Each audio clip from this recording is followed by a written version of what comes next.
Everyone, आपका स्वागत है एल पॉलिटेक्निक के इस चैनल पर। और जैसा कि हम लोग subject IEC industrial electronic control में पढ़ रहे थे और उसी को हम लोग आगे की तरफ कंटिन्यू करेंगे, जिसमें हम लोग आज डायक के बारे में देखेंगे, है ना। और ये सीआर का कुछ वर्किंग जो है पार्ट्स जो है फिर से देख लेते हैं एक बार। आइए ये सीआर के बारे में ही पहले देख लेते हैं, ठीक है। और आप लोग नोट्स बनाते रहिएगा।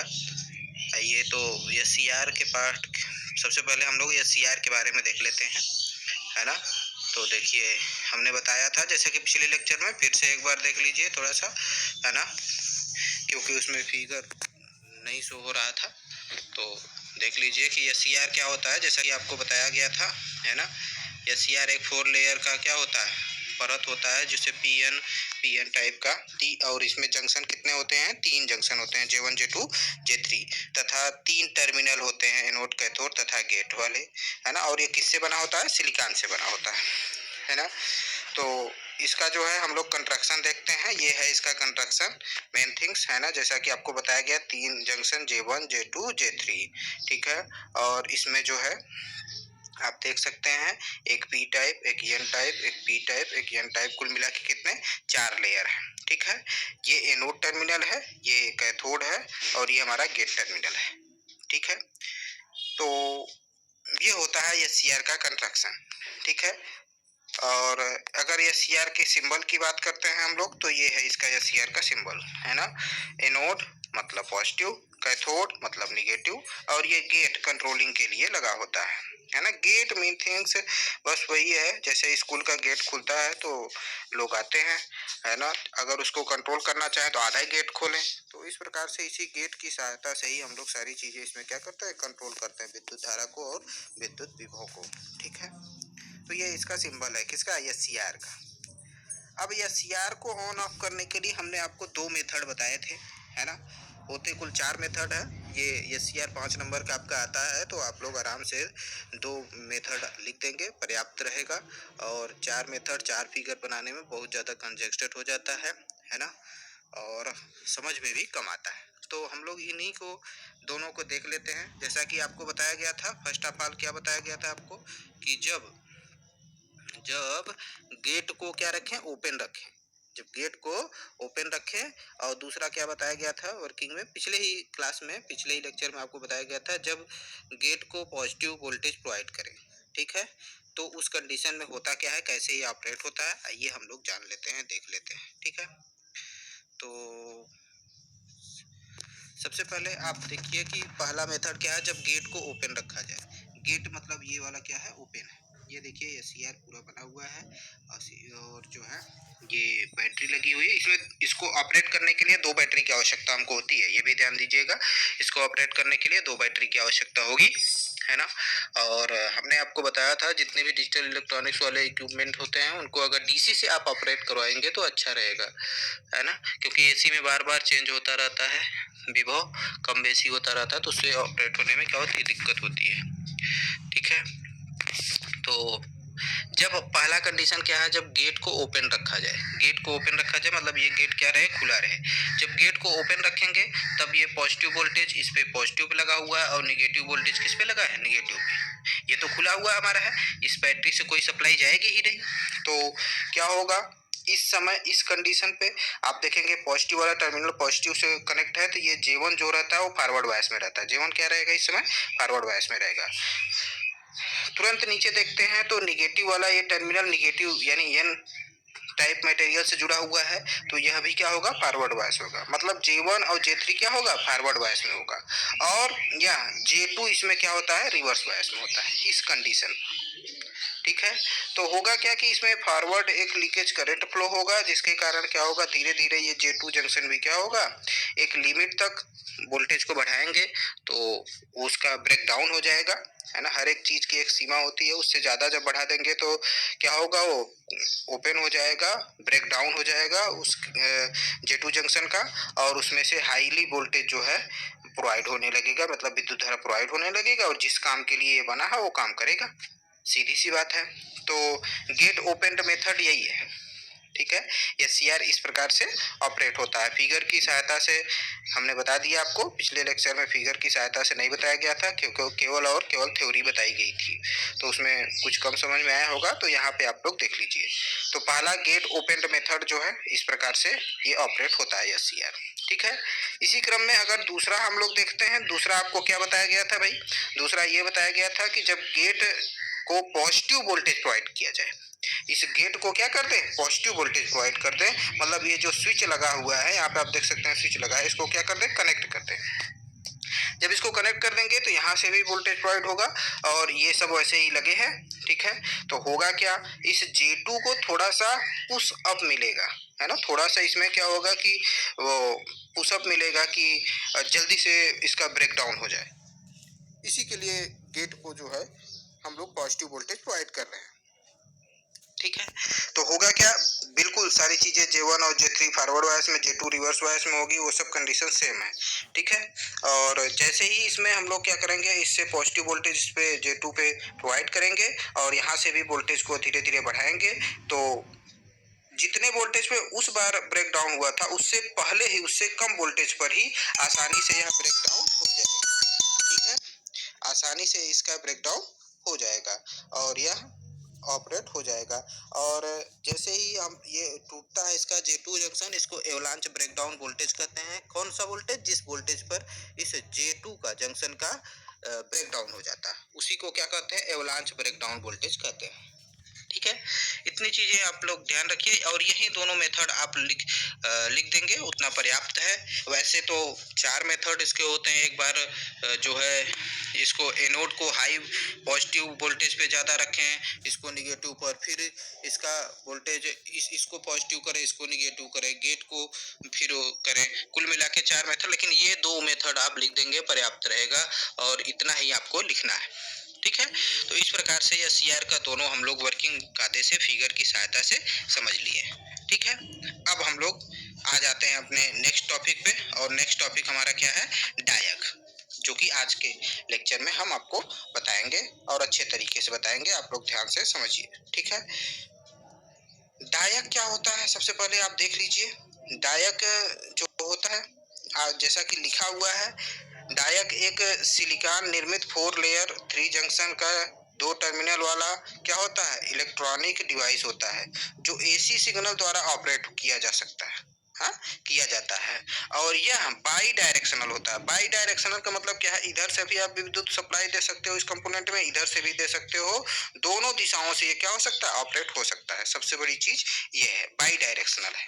तो जैसा कि आप फिगर देख लीजिए, आपको समझ में आ जाएगा। फिगर देखिए, कंस्ट्रक्शन इसका ये है डायग का, ठीक है, ये है इसमें कंस्ट्रक्शन इसका डायग का, ठीक है। MT1, एम का मतलब होता है मेन, टी का मतलब टर्मिनल, मेन टर्मिनल दूसरा और मेन टर्मिनल क्या है, फर्स्ट, ठीक है। तो ये है आपका डायग का कंस्ट्रक्शन, ठीक है। और इसी प्रकार में डायग का ये सिंबल है, आप देख सकते हैं डायग का ये क्या है, सिंबल है, ठीक है। और यह दोनों तरफ से ऑपरेट होता है। आप चाहो तो इधर से भी ऑपरेट करवा सकते हो प्लस माइनस करके, या फिर इधर भी प्लस माइनस करके आप ऑपरेट करवा सकते हो, दोनों तरफ से ऑपरेट होता है, इसीलिए इसको बाई डायरेक्शनल कहते हैं, ठीक है। तो ये इसका कंस्ट्रक्शन आप लोग देख लिए, जैसा कि हमने आपको ऊपर बताया, डायग सिलिकॉन का 4 लेयर, इसमें कितने लेयर होते हैं, 4 लेयर होते हैं। 4 लेयर आप देख रहे होंगे, तो आप देख रहे होंगे इसमें 5 लेयर दिख रहा होगा आपको, देखिए एक पी टाइप, ये हो गया 1 2 3 और ये 4, ये 5, लेकिन ऐसा नहीं,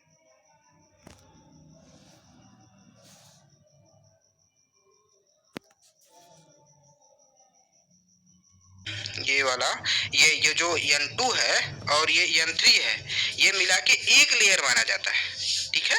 तो ये पूरा 4 लेयर का होता है, ठीक है। तो ये हो गया 4 लेयर, आप जैसा कि देख लिए। और यह बाई डायरेक्शनल होता है, जैसा कि यहाँ पे लिखा गया है। तो बाई डायरेक्शनल का मतलब क्या है, हमने आपको बता दिया, ठीक है। तो इस प्रकार से बाई डायरेक्शनल मतलब दोनों तरफ से ऑपरेट हो सकता है, और ये इसका सिंबल है, ठीक है। वर्किंग, इसका कार्यविधि हम लोग देख लेते हैं, कैसे ये कार्य करता है। कार्यविधि आप जब देखेंगे तो केस फर्स्ट केस में क्या हो सकता है भाई, जब टर्मिनल को क्या कर दें, MT1 के सापेक्ष हाई मतलब पॉजिटिव वोल्टेज पे रखा जाए, है ना, MT1 के सापेक्ष पॉजिटिव टर्मिनल पे रखा जाए, मतलब MT2 को क्या कर दिया जाए, पॉजिटिव वोल्टेज प्रोवाइड किया जाए और MT1 को क्या कर दिया जाए, निगेटिव वोल्टेज प्रोवाइड किया जाए।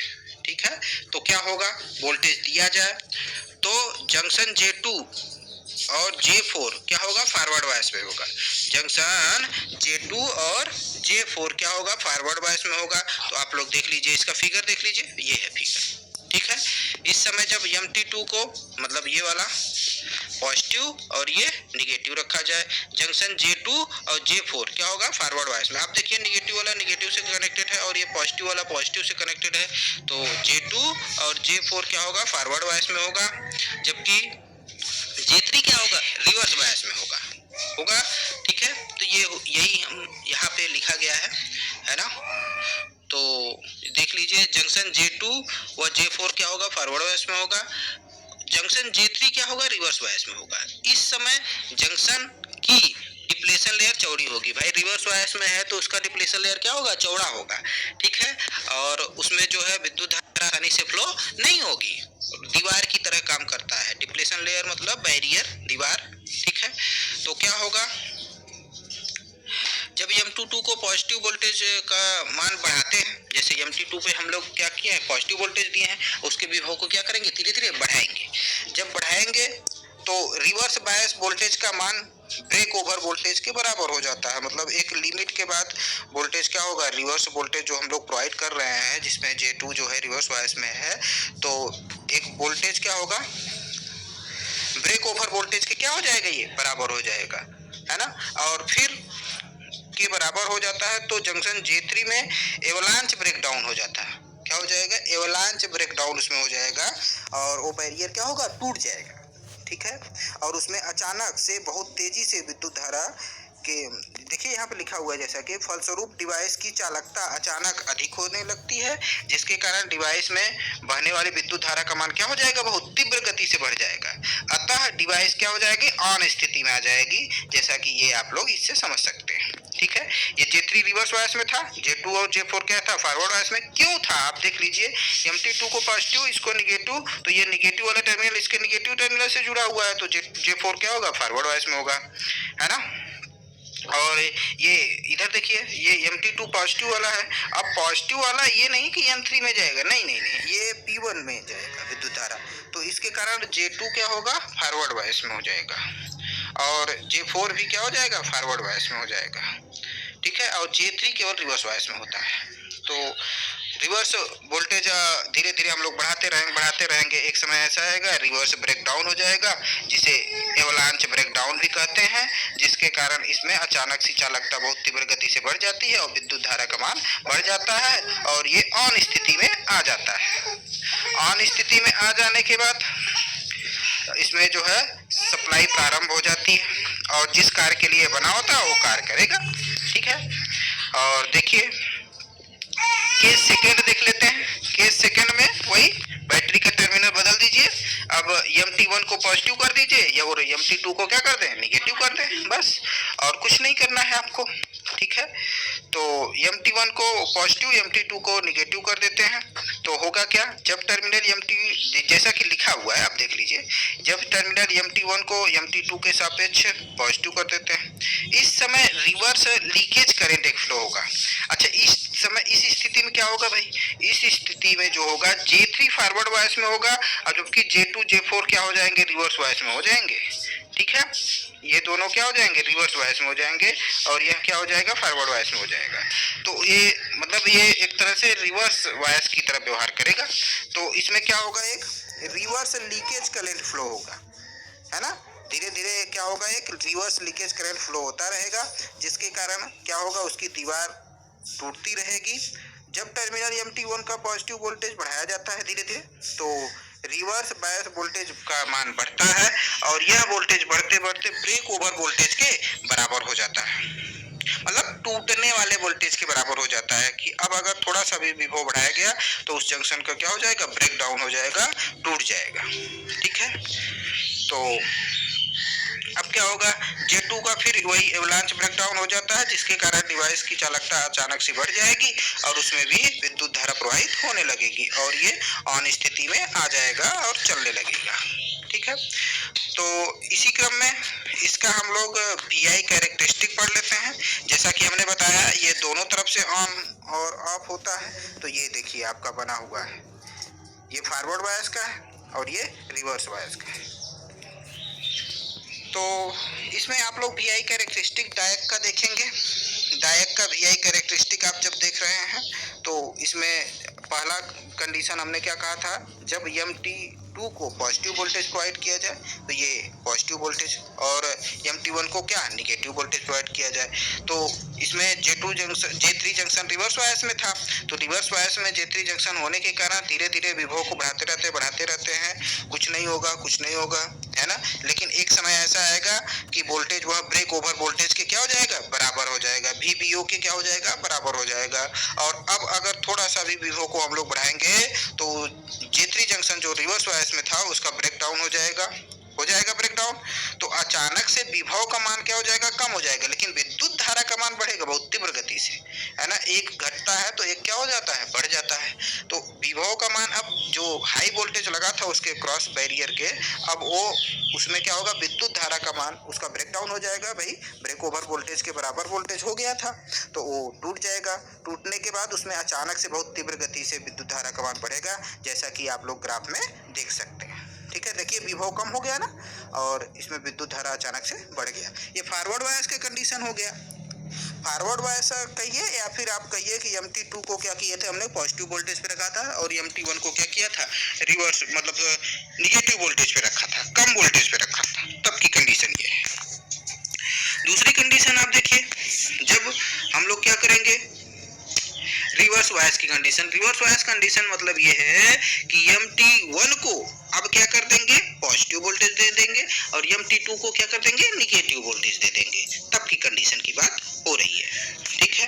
तो अब क्या होगा भाई कि इसमें जो हमने बताया कि इसमें जो है J2 और J4 रिवर्स बायस में होंगे, है ना। इस कंडीशन पे J2 और J4 क्या होंगे, रिवर्स बायस में होंगे। तो जिसके कारण इसमें हाई वोल्टेज हम लोग लगाते रहेंगे, नहीं टूटेगा, क्योंकि दो जंक्शन रिवर्स बायस में है, केवल J3 ही फॉरवर्ड बायस में होता है। तो हाई वोल्टेज इसमें जब प्रोवाइड होगा तो एक समय ऐसा आएगा कि वह VRBO का फुल फॉर्म क्या है, reverse break over voltage. Reverse break over voltage के क्या होगा, वोल्टेज बराबर हो जाएगा, है ना। और तब अब अगर धीरे धीरे हम लोग MT1 पॉजिटिव वाले वोल्टेज को धीरे धीरे बढ़ाते ही रहे एक समय तक, तो रिवर्स ब्रेक ओवर वोल्टेज से भी अधिक अगर बढ़ा देंगे तो क्या हो जाएगा भाई कि J2 और J4 जो रिवर्स बायस में था उस जंक्शन का क्या हो जाएगा, ब्रेक डाउन हो जाएगा, और वहां पे क्या होगा, फिर वही विभव का मान कम हो जाएगा और विद्युत धारा का मान अचानक से बहुत तीव्र गति से बढ़ेगा, और वह इस स्थिति में डिवाइस क्या हो जाएगी, ऑन स्टेट में आ जाएगी, और जिस कार्य के लिए बनी होगी वो कार्य करेगी। ठीक है, तो जान लेते हैं हम लोग किस कार्य के लिए बनी हुई है। तो यह जो है आप देखिए इसका किस कार्य के लिए यह बना होता है और कौन सा कार्य करता है। तो एप्लीकेशन ऑफ डायक, डायक का एप्लीकेशन का क्या क्या होता है। डायक का अनुप्रयोग निम्नलिखित स्थानों पे होता है। कहाँ कहाँ होता है भाई, तो डायक का मुख्य कार्य ट्रायक को ट्रिगर करने के लिए यूज किया जाता है। अगर आपने डायक का कार्यविधि सीख लिया है या CR का सीख लिया है तो ट्रायक आपको समझने में कोई दिक्कत नहीं होगी, और इसके बाद UJT भी हमको पढ़ना है, ठीक है। तो डायक का मुख्य कार्य क्या होता है, जो ट्रायक होता है उसको ट्रिगर पल्स देने का काम करता है ना, उसको ट्रिगरिंग के लिए उपयोग किया जाता है, ऑपरेट करवाने के लिए, ठीक है। और आगे देखिए और कहाँ यूज किया जाता है भाई डायक का। डायक का यूज लैंप डीमर तथा हीट कंट्रोल में किया जाता है। जो हीटिंग होते हैं ना, हीटर उटर, तो उसमें जो है उसके कंट्रोलिंग के लिए या लैंप डीमर के रूप में लैंप को कम या अधिक करने के लिए उपयोग किया जाता है किसका, डायक, ठीक है। और आगे देखते हैं आगे कहाँ इसका उपयोग करते हैं, और कह रहा है विभिन्न प्रकार के सर्किट में स्विचिंग के रूप में भी डायक का उपयोग किया जाता है, ठीक है। स्विचिंग के रूप में इसका उपयोग किया जाता है। तो ये था आज का लेक्चर, और इसमें हम लोग जाने